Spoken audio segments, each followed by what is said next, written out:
আওয়ামী লীগের বিচার ও রাজনৈতিক কার্যক্রম নিষিদ্ধের বিষয়ে সুস্পষ্ট রোডম্যাপ ঘোষণার দাবিতে জমায়েত চলছে। রাজধানীর ইন্টারকন্টিনেন্টাল হোটেলের সামনে শুক্রবার জুমার নামাজের পর আনুষ্ঠানিকভাবে সমাবেশ শুরু হয়।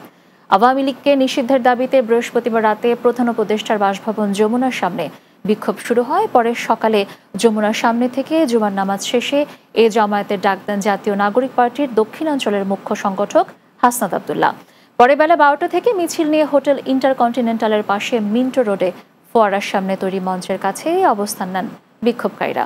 ইসলামী বিভিন্ন দল সহ অন্যান্য রাজনৈতিক দলের নেতাকর্মীরাও সমাবেশে যোগ দিয়েছেন। এদিকে নিরাপত্তা জোরদার আইন শৃঙ্খলা বাহিনীর অতিরিক্ত সদস্য মোতায়েন রয়েছে।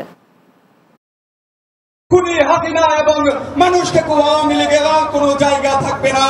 আওয়ামী লীগ নামে, যুবলীগ নামে, ছাত্রলীগ নামে কোন ধরনের খুনিদের পুনর্বাসন মেনে নিব না।